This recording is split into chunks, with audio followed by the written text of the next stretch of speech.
remind you is that our responsibility is not for the outcome. It's not what people do with the gospel. Our responsibility is to discharge it with consistency and with love, with compassion, with passion, with fire, with conviction, and to try to live a life that is credible enough to convince people that we really believe what we say we believe. Are y'all following me? You know, we're just like waiters or waitresses in a restaurant. The waiter or the waitress normally in a restaurant worth eating at, they're not back in there cooking the food. They don't buy the food. They don't bring the food to the restaurant. No, they're just waiters and waitresses. And so there's a chef that's back there preparing the food. And so the waiter or the waitress just brings the meal to you. Now, they hope that the meal has been well prepared and that you will enjoy the meal so that you will leave them a decent tip. Rumor has it that Christians are the cheapest tippers around. In some cities, they hate to see the Christian conferences come because the waitress said they're going to work us like packed mules and then leave us 39 cents.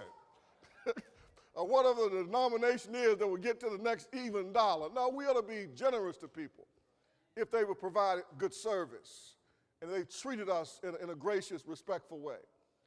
But they just bring the food. They're not responsible for how it was prepared.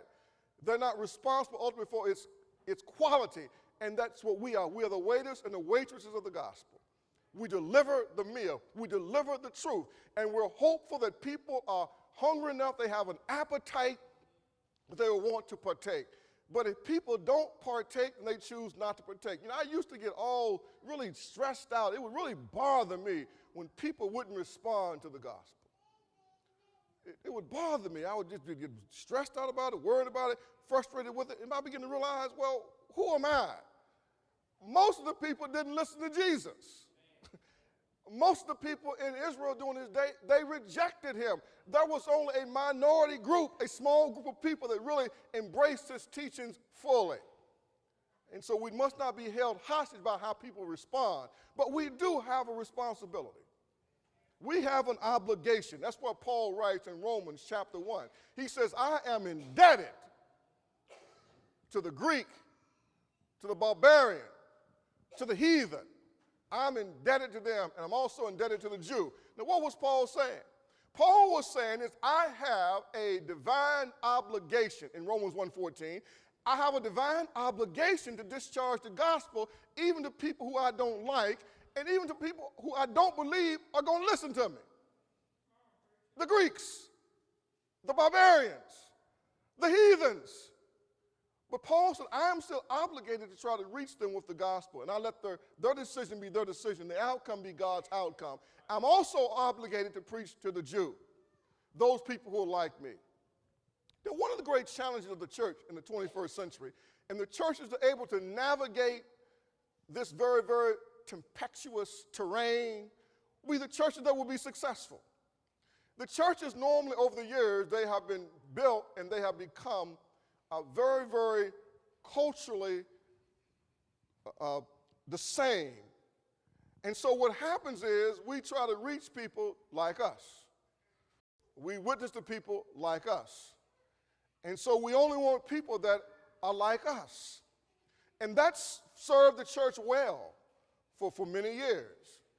For many, many years, served the churches well in America, that the churches could be basically a mono in their culture. They didn't have to have any diversity, but it's not going to serve the church well in the 21st century. It's not going to serve well because our communities are becoming more diverse, not just racially and not just ethnically, but they're becoming more diverse from a standpoint of culture. This is the greatest and the largest generation gap that's ever existed in this country. The difference between this generation of children, youth, and teens, and their parents and the grandparents is so different because of technology, because of communication, because of how quickly information spreads. It used to be a time, it took 2 years for a style or a fad in California to reach West Virginia. Now it takes 2 days. Because Madison Avenue now has the communication means through MTV, through BET, through movies, through the internet, cyberspace, through Facebook and all these things, the whole world literally has become a village. It's one big, giant village, and you're competing against ideologies and against philosophies of the whole village. And the assumption of the church is the people who live next to me think the way I think. It just simply is not so. Because in many cases, they have not been exposed to what you have been exposed to. So the challenge before the church to become to understand the different languages that have been spoken in their community, not necessarily different dialects, but the different ways of communication in terms of how and what people believe, and the ability to step into these worlds and to speak with relevance the truth of the Bible, to speak with accuracy the truth of the Bible, to be to share biblical principles, as I've shared with you before, that's more than just quoting Bible verses. We think that preaching the truth of God is just quoting Bible verses. Bible verses can be foreign to people who don't know the Bible. I wish y'all would help me. It's foreign to people who don't know the Bible because they don't have a biblical framework and a structure to understand what we're talking about. So quoting Bible verses to people who don't understand the language of the Bible, the culture of the Bible, the nuances of the Bible is no different than speaking to someone in Spanish who only speaks French, who understands French. You can speak all the Spanish you want to speak. They do not have the capacity. They do not have the decoder on the inside of them to decode the Spanish, translate it into French, and to a French cultural context where they understand it. The same thing is happening in society today.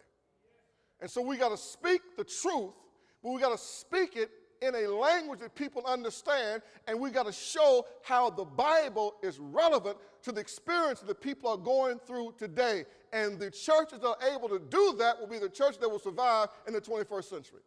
And those who cannot do it will grow old and age all well together and have a wonderful senior citizen fellowship. But it will not have the energy or the passion of the next generation to perpetuate itself into the future if there be a future. And that's God's vision for the church. It is not to be some little club or cultural club that we create for our own comfort and convenience.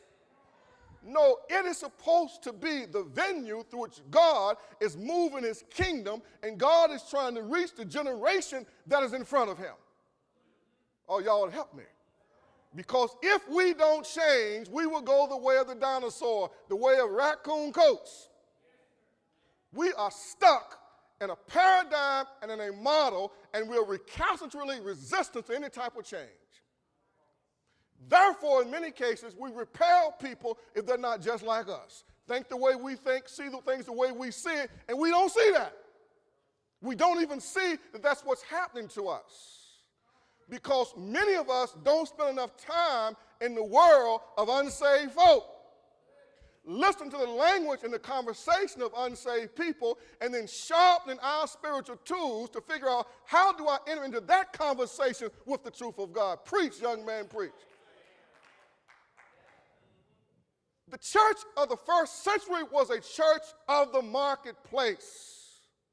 It was a church of the thoroughfare. It was people who understood the challenges and the issues in the marketplace, and they were in the marketplace sharing their faith, and they were bringing to bear biblical principles in real time. And that is what is needed today. And that is why, by and large, the church in America today really is not connecting with this next generation, because we are just determined. We're going to give it to them straight the way we had it, and that's the way we know how to do it, and we're not going to do it any other way. Look, y'all can send me packing on down the street. It's still going to be the truth, and the next guy who come in here, eventually he's going to have to tell you the same thing. You're not going to want to hear it, but it's still going to be the truth. It's still going to be the truth. We all must see ourselves as evangelists and as missionaries, and we all got to get serious about trying to figure out how do I reach people on my street, on my neighborhood, in my community, in my sphere of influence, whether it's recreation, entertainment, whatever it is.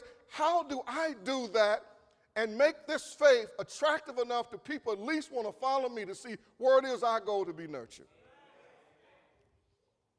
We're in a battle, ladies and gentlemen. I mean, we're in a battle.